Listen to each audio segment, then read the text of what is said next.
Bonjour les amis. Nous avons tous cette image du pasteur qui envoie les membres de son église manger de l'herbe, boire des litres d'huile ou s'en renverser en grande quantité jusqu'à se demander si c'est un ministère pour devenir des sardines. Mais bref, dans notre pensée collective, nous nommons souvent cela de l'apostasie. L'apostasie, en fait, c'est notre sujet d'aujourd'hui. Vous savez, la Bible, c'est un livre plein de paradoxes. Pour ceux qui n'ont pas le Saint-Esprit, ou encore ceux qui n'ont pas l'éclairage nécessaire pour en comprendre la pensée. Un verset dira, « Pierre, la chose que tu as dit, ce n'est ni par la chair, ni par le sang, mais c'est le Père qui est aux cieux qui te l'a révélé. »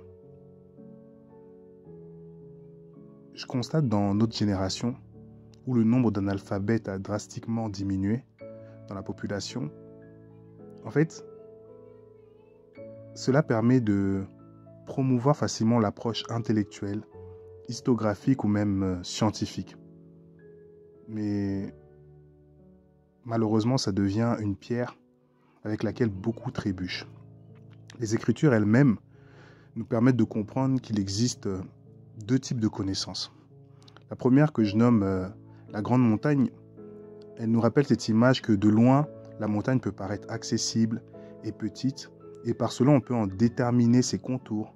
Mais en se rapprochant d'elle, on en découvre son immensité et il nous devient impossible de deviner ses contours, car nous voyons minuscules à ses pieds. Cette illustration donne un aperçu de la connaissance que Dieu nous permet d'avoir de lui, à savoir plus on s'approche de lui et plus il devient grand et nous petits. Et Job dira cette phrase qui m'a toujours marqué. Mes oreilles avaient entendu parler de toi. Mais maintenant que mes yeux t'ont vu, je vois que je ne suis que poussière. La seconde connaissance, elle peut aussi également tirer ses origines d'un terme qui est employé dans le premier siècle du christianisme, qui est la gnose, et signifie la connaissance. C'est un concept d'accès à Dieu par la connaissance. Connaissance intellectuelle ou philosophique, mais c'est un peu mélangé à un zeste d'occultisme. Ne nous cachons pas des choses. Mais nous le savons, la connaissance, en fait, enfle le cœur. Alors je vous pose cette question. De quelle connaissance parle-t-on? Et la question reste ouverte, les amis. Un sage dira, ce qui a déjà été, c'est ce qui sera. Et il n'y a rien de nouveau sous le soleil. Lorsqu'on parcourt les réseaux sociaux, Internet et consorts, on découvre tout type de chercheurs, de découvertes, de recherches, et qui ont toujours pour objectif de suggestion inconsciente une remise en question du témoignage de la Bible. Je ne sais pas si vous voyez ce que je veux dire. En fait, on nous ramène toujours des preuves scientifiques, intellectuelles, historiographiques et même des fois scripturaires. Mais la suggestion est toujours une remise en question des événements, de l'histoire et des choses qui sont là. Et la Bible vient nous prévenir en nous disant « Voici les signes qui accompagneront ceux qui auront cru en mon nom. » Et vous en connaissez la suite. Mais eux, ils n'ont aucun signe en fait qui les suit et qui prouve de qui ils sont. Sont-ils amis, ennemis? Telle est la question. Ensuite, elle nous dit encore qu'on reconnaît un arbre par ses fruits. Mais eux, ils n'en portent pas. Ils sont pleins d'éloquence. Ils disent beaucoup de choses. Mais on ne reconnaît rien du Seigneur en eux. Prenons le livre de Thessaloniciens. Dieu nous déploie son agenda en nous prévenant de l'arrivée de l'apostasie. Dans 2 Thessaloniciens 2, verset 3. La Bible dit « Car il faut que l'apostasie soit arrivée auparavant et qu'on ait vu paraître l'homme du péché, le fils de la perdition. » Mais finalement, avant même d'en parler un peu plus, qu'est-ce que c'est l'apostasie? Pour le comprendre, je vais parler d'abord de son petit frère, qui est le mot apostat.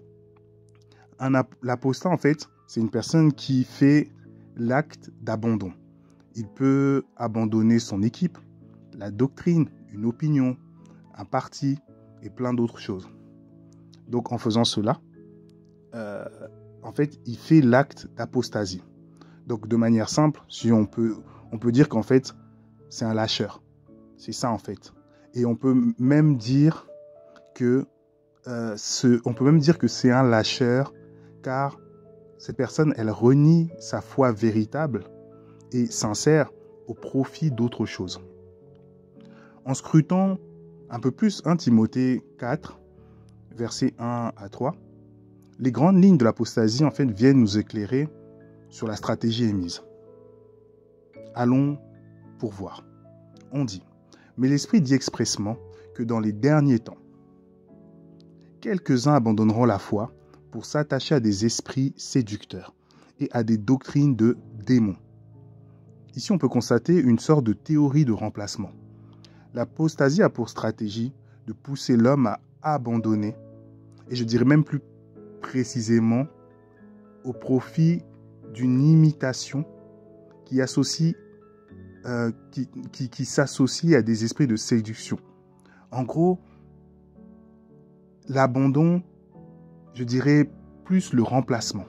Voilà, pour être un peu plus précis. Et ces esprits de séduction ont une mission, c'est de nous vendre du rêve et de nous faire croire que cela est vrai.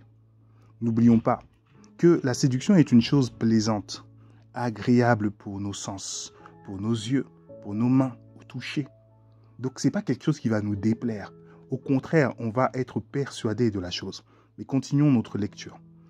Par l'hypocrisie de faux docteurs portant la marque de la flétrissure dans leur propre conscience, prescrivant de ne pas se marier et de s'abstenir d'aliments que Dieu a créés pour qu'ils soient pris avec action de grâce par ceux qui sont fidèles et qui ont connu la vérité. Effectivement, il y a des faux docteurs qui vont prescrire ces choses, mais ils ne vont pas prescrire que ces choses. Et ce n'est pas...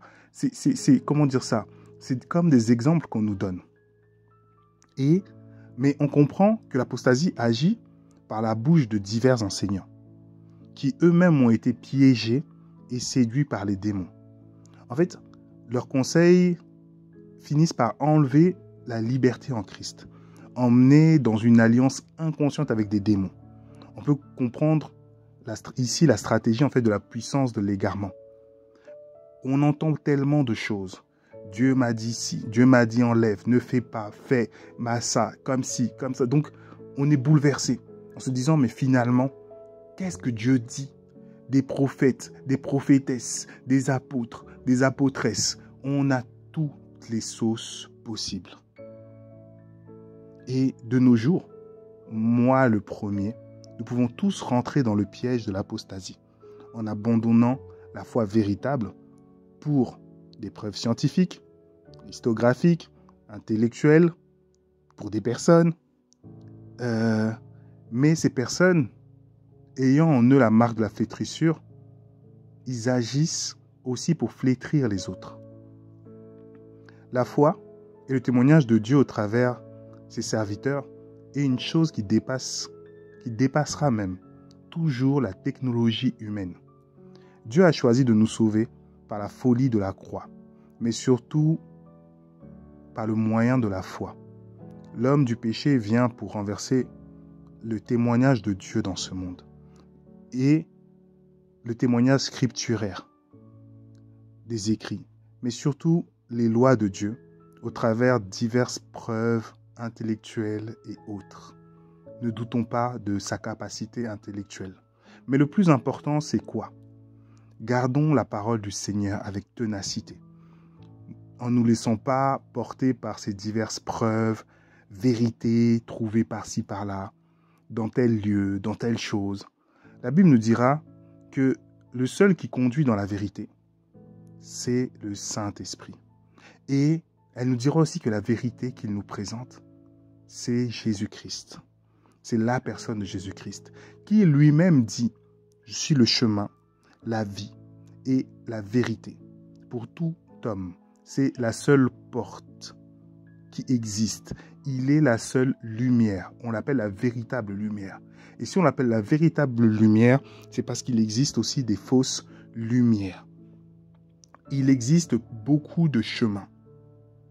Savez-vous que l'une des missions de ceux qu'on appelle la secte des Illuminati, ou plutôt le groupe secret, comme vous voulez, c'est de créer des fausses vérités, des fausses religions, pour égarer un maximum de personnes. C'est comme ça. Les règles du jeu sont ainsi. On court après plusieurs chemins. Mais dans le monde entier, un seul s'est déclaré être le chemin qui mène au ciel. Un seul s'est déclaré être la porte pour entrer au ciel. Un seul s'est déclaré être le sauveur du monde. Les autres ne le sont pas. Ils ne sont que des pâles imitations. Donc, mon frère, ma sœur, petite sœur, grand frère, grande sœur, aîné, plus jeune, veillons les uns sur les autres. Cherchons à connaître celui qui est de toute éternité, à savoir Jésus-Christ, le ressuscité.